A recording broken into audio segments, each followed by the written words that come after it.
This is how you view all the files and folders on a Windows server. We'll be using the Windows Server 2016 platform to demonstrate this.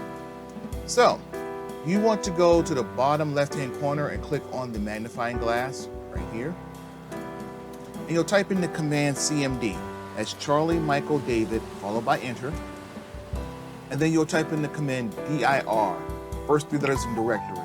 That's David Indigo Roger. And you press enter.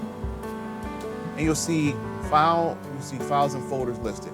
Anything that has a number count over it is a file. Anything that says DIR in this column here, this column right here, is a directory, which means there's more, which means if you change to that directory, you'll see more information. So let's go back to root. So we'll do a CD change drive ... twice. Now we're in the C drive. From there, we will go and do a directory listing again. And we're going to go into the Jade Visions folder.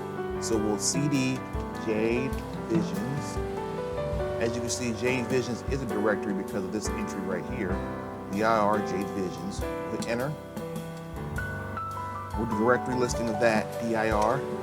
You'll see that there's no files in there because there's two directories that are ... If the directories do not have characters after their name, like a regular name or some kind of naming convention, then there's nothing there. You see this, that means there's nothing there. So we're going to go back up to the previous level, do a directory, and we're going to go ahead and look at the folder A1 directory.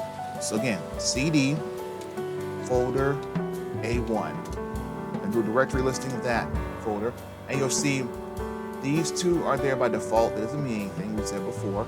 And then you'll see a bunch of names with numbers after them which indicate their files. And these are all TXT files. These are all text files.